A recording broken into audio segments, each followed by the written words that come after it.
काल से कौन जीता है। मानव जीवन में समय, परिस्थिति और स्थान बड़ी भूमिका अदा करते हैं। कई बार जो कुछ भी घटित होता है उसी के अनुरूप परिस्थितियां बनती चली जाती है।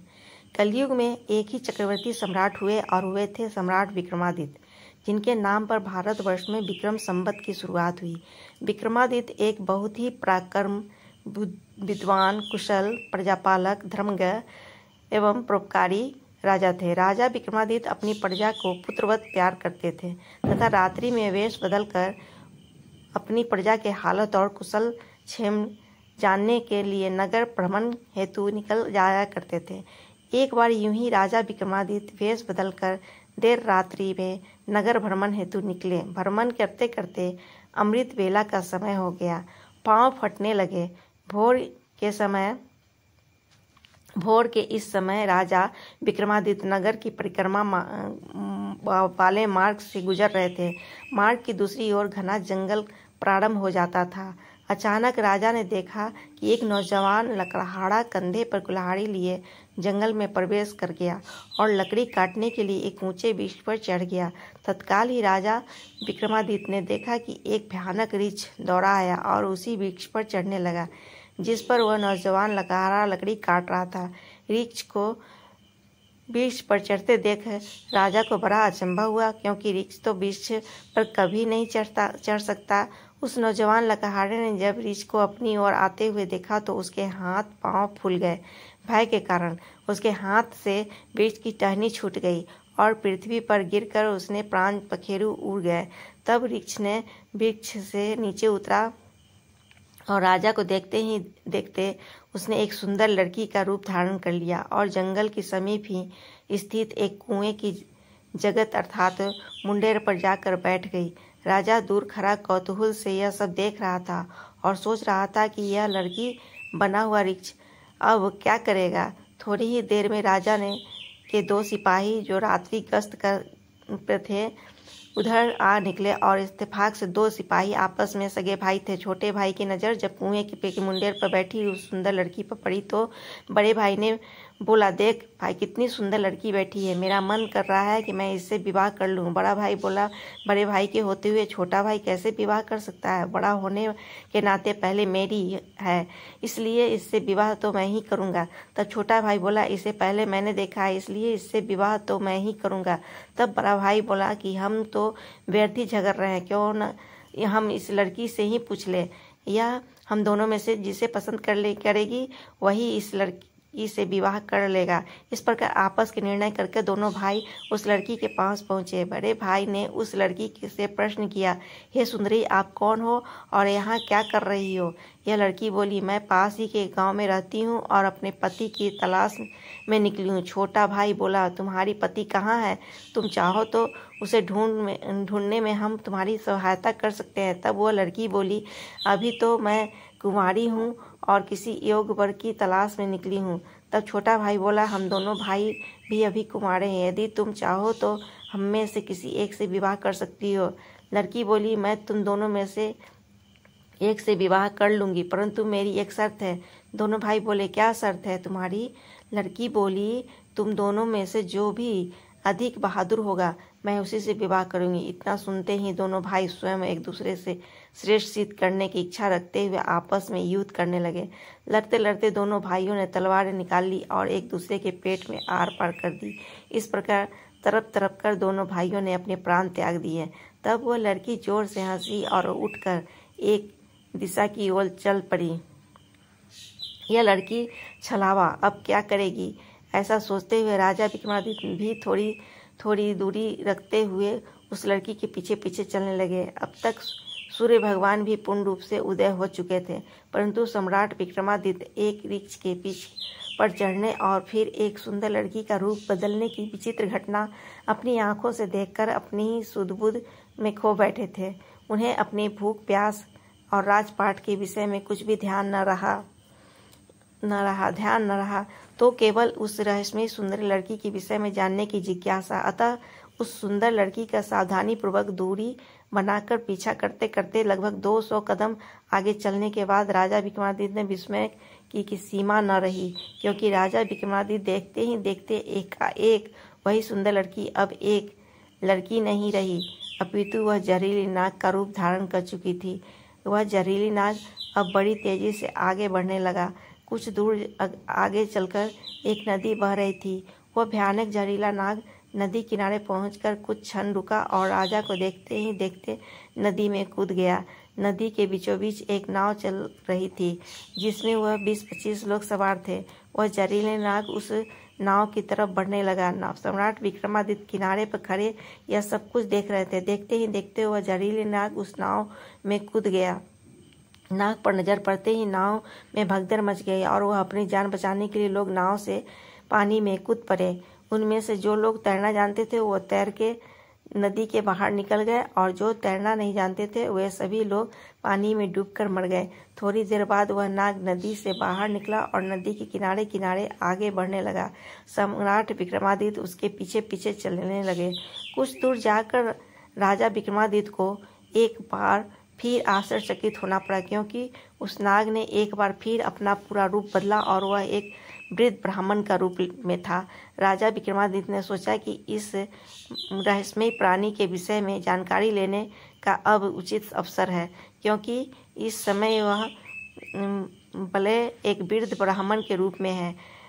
अब मैं इसके बारे में सुगमता से पूछ सकता हूँ। यह सोचकर वह राजा विक्रमादित्य शीघ्रता से उस रहस्यमय ब्राह्मण की ओर बढ़ने लगा। राजा विक्रमादित्य तो उस छलावे का पीछा कर रहे थे। अब राजा विक्रमादित्य तेज तरार कदमों से चलते चलते उस वृद्ध ब्राह्मण के सम्मुख पहुंच गए और उसे हाथ जोड़कर प्रणाम किया। वृद्ध ब्राह्मण ने भी हाथ उठाकर अभिवादन स्वीकार किया। तब राजा विक्रमादित्य ने उसके से प्रश्न किया, आप कौन हैं?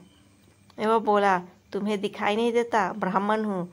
राजा बोला, आप असत्य बोल रहे हैं, आप ब्राह्मण तो नहीं हो। वह बोला, तो फिर तुम ही बता दो कि मैं कौन हूँ। राजा बोला, तुम वो नहीं हो जो नजर आ रहे हो।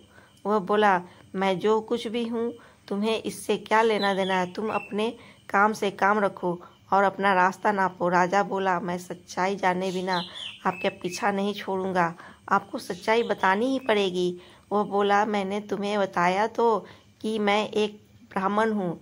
राजा बोला, आप मुझसे झूठ नहीं बोल सकते। मैं आपका तब तक पीछा कर रहा हूँ जब तक आप रीछ बने थे। जब आप रीछ बने हुए थे उस समय आपने उस नौजवान लकहाड़े को मारा। फिर आप एक सुंदर लड़की बने और उन दोनों सिपाहियों भाइयों को एक दूसरे से हाथों में मरवा दिया। फिर आपने एक जहरीले नाग का रूप धारण करके नदी के में छलांग लगा दी और नदी पार कर रही नाव में घुस गए और तुम्हारी दहशत के कारण नाव पर सवार यात्री में भगदड़ मच गया। नाव पलट गई और आधे यात्री नदी में डूबकर मर गए। अब आपने वृद्ध ब्राह्मण का रूप धारण किया हुआ है। अब सीधी तरह से सच सच बता दो, आप कौन हो? वह बोला, यदि ना बताऊं तो? यह सुनकर राजा ने अपनी तलवार निकाल ली और बोले, तो फिर मरने के लिए तैयार हो जाओ। तुम जानते नहीं यह राजा विक्रमादित्य की नगरी है और मैं राजा का वफादार नौकर हूँ। इस धर्मात्मा राजा की नगरी में इतने लोगों की जान लेकर तुम जीवित बचकर नहीं जा सकते हो। अब मरने के लिए से पहले जल्दी से यह बता दो कि तुम कौन हो। राजा विक्रमादित्य की यह धमकी सुनकर वह वृद्ध ब्राह्मण जोर जोर से खिलखिलाकर हंस पड़ा और बोला, मैं जानता हूँ कि यह महाप्रतापी सम्राट विक्रमादित्य की राजधानी है और मैं यह भी जानता हूँ कि तुम विश्व प्रसिद्ध सम्राट विक्रमादित्य हो। फिर भी एक बात जान लो कि तुम मुझे नहीं मार सकते, बल्कि एक दिन ऐसा आएगा कि मैं भी तुम्हें मरने के लिए विवश कर दूंगा। उसके यह बोल सुनकर राजा विक्रमादित्य सोचने लगे कि जिसने इस भेष में भी मुझे पहचान लिया है वह कोई छोटी मोटी हस्ती तो हो नहीं सकती है। तो राजा थोड़े विनम्र होकर बोले, अब आपने मुझे पहचान ही लिया है तो कृपया आप बताएं कि आप वास्तव में कौन हैं। तब ब्राह्मण बोला, किसी ने सती कहा है कि संसार में 4 प्रकार के हट प्रसिद्ध हैं, राजहट, बालहट, त्रियाहट और योगहट। तुम राजा हो, राजहट पर अड़े हो। बिना मेरी सच्चाई जाने तुम मानोगे नहीं, इसलिए मुझे बताना ही पड़ेगा कि मैं कौन हूँ। अतः राजन, अब ध्यान लगाकर सुनो कि मैं कौन हूँ और तुम्हारी राजधानी में क्यों आया हूँ। तब उस वृद्ध ब्राह्मण ने बताना शुरू किया, हे राजन, मैं तुम्हें बताता हूँ मैं कौन हूँ। जो भी मैं बताऊंगा एक एक शब्द ध्यान लगाकर सुनना। मेरा नाम काल है। तुम जानते हो इस संसार में जितने भी प्राणी जन्म लेते हैं उनकी मृत्यु निश्चित है, इसलिए इस भूमि को मृत्यु लोक भी कहा जाता है। जब प्राणी माता के गर्भ में आता है तो उसके पूर्वांग बनने का बाद आत्मा उसमें प्रवेश करती है, अर्थात वह सजीव हो उठता है। उसी समय उसकी मृत्यु का समय भी स्थान और परिस्थिति अर्थात मृत्यु के किस प्रकार से होगी यह भी विधाता ने उसी समय निश्चित कर दिया है जाता है। राजन, तुम यह भी जानते हो कि दुनिया में हर प्राणी को जन्म मरण का लेखा जोखा चित्रगुप्त के पास है। जब भी किसी प्राणी की मृत्यु का समय आ जाता है तो वह धर्मराज की सूचित करते हैं, और अब क्योंकि सभी प्राणियों की मुक्ति मृत्यु का विभाग भगवान शिव के पास है, अतः धर्मराज उस प्राणी को मृत्यु प्रदान करने की आज्ञा भगवान शिव से मांगते हैं। जब भगवान शिव आज्ञा दे देते हैं तो धर्मराज मुझसे अर्थात काल को आज्ञा देते हैं। तब मैं मृत्युलोक अथवा पृथ्वी पर आता हूँ और मुझे यह पता होता है कि किस प्राणी को किस समय किस स्थान और किस परिस्थिति में मृत्यु होगी। मैं उस प्राणी को निश्चित समय पर उसी निश्चित स्थान पर लेकर जाता हूँ, अर्थात पहुँचा देता हूँ जहाँ पर वह उसकी मृत्यु लिखी हुई है, अर्थात अथवा निश्चित है कि जिस प्रकार से उसकी मृत्यु लिखी गई है मैं उस स्थान पर वैसी ही परिस्थितियों में अथवा हालात में बना देता हूँ। उस लकहारे को मैंने नहीं मारा है। राजा विक्रमादित्य बोले, तुम फिर झूठ बोल रहे हो। मैंने स्वयं अपनी आंखों से देखा है कि वह लकहारे की मृत्यु का कारण तुम ही थे। वृद्ध ब्राह्मण बोला, बेशक कारण मैं बना था, लेकिन सांसारिक लोग तो यही समझते हैं कि लकहारे की मृत्यु वृक्ष से गिरकर वृक्ष की टहनी से टूटने के कारण हुई है, और फिर मुझे तो मृत्यु देव धर्मराज के आदेश का पालन करना ही पड़ता है। उसकी मृत्यु वृक्ष से गिरने के कारण लिखी गई थी, इसलिए मैं वृक्ष बनकर वैसी ही परिस्थिति और हालात पैदा कर दिया। नहीं तो जरा सोचो, यदि असली वृक्ष होता तो क्या कभी पेड़ पर चढ़ सकता था? कदापि नहीं। परंतु वह तो मैं था और मेरे लिए कुछ भी असंभव नहीं है। अगर उन सिपाही भाइयों की बात करें तो उनको मैंने नहीं मारा है। उनकी मृत्यु एक दूसरे के हाथों से लिखी थी, अतः उनकी मृत्यु मुझे सुंदर लड़की बनना था, नाव पर सवार होकर लोगों की मृत्यु पानी में डूबने से लिखी थी, इसलिए मैं उसे भयानक नाग का रूप धारण करना पड़ा था। राजन, मुझे लगता है कि अब तो आप अच्छी तरह से समझ गए होंगे कि मैं कौन हूँ और मैं तुम्हारी नगरी में क्यों आया हूँ, और यह भी समझ गए होंगे कि समय, स्थान और परिस्थिति की संसारिक प्राणी के जीवन में कितनी बड़ी भूमिका होती है। राजा विक्रमादित्य ने वृद्ध ब्राह्मण रूपी काल की बात बड़े ध्यान से सुनी और गंभीर हो गए। काल कहने लगा, हे राजन, अब मैं चलता हूँ। राजा विक्रमादित्य बोले, हे कालदेव, अब आपने मुझे अच्छी तरह जानकारी दे दी, जिसके लिए मैं आपका बहुत आभार व्यक्त करता हूँ। कृपया जाने से पहले मेरे एक और प्रश्न का उत्तर देते जाइए। कालदेव बोले, पूछो, क्या पूछना चाहते हो? शीघ्र पूछो, मेरे पास इतना समय नहीं है। राजा विक्रमादित्य बोले, कृपा करके मुझे यह बताइए कि मेरी मृत्यु कब, किस स्थान और किस प्रकार होगी। कालदेव बोले, हे राजन, मैं यह तो बता सकता हूँ कि तुम्हारी मृत्यु कहाँ और किस प्रकार होगी, परंतु यह नहीं बता सकता कि तुम्हारी मृत्यु कब होगी। राजा विक्रमादित्य बोले, हे कालदेव, मृत्यु का समय बताने में आपको क्या आपत्ति है? कालदेव बोले, हे राजन, यदि मैंने पहले ही आपको मृत्यु का समय बता दिया तो इसी क्षण से आप चिंताग्रस्त हो जाओगे, और आप तो जानते हो कि चिंता चिता समान होती है। अभी तो आपको अपने शासनकाल में बहुत से शुभ और जन कल्याण के कार्य करने हैं। राजा विक्रमादित्य बोले, चलो समय न सही, यह तो बता दो कि मेरी मृत्यु कहाँ और कैसे होगी। कालदेव बोले, सुनो राजन, तुम्हारी मृत्यु तुम्हारे ही महल में सीढ़ियों से पांव फिसलकर गिरने के कारण होगी। इतनी बात सम्राट विक्रमादित्य को बताकर वृद्ध ब्राह्मण रूपी काल शीघ्रता से एक दिशा की ओर चल पड़े और कुछ ही दूर जाकर विलुप्त हो गए।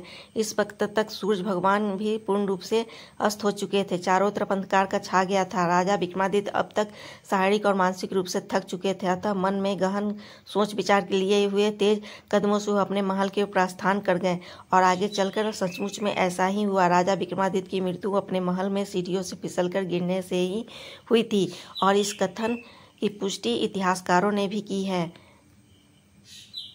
जय राजा विक्रमादित्य। अगर वीडियो पसंद आई हो तो हमारे चैनल को सब्सक्राइब करें। धन्यवाद।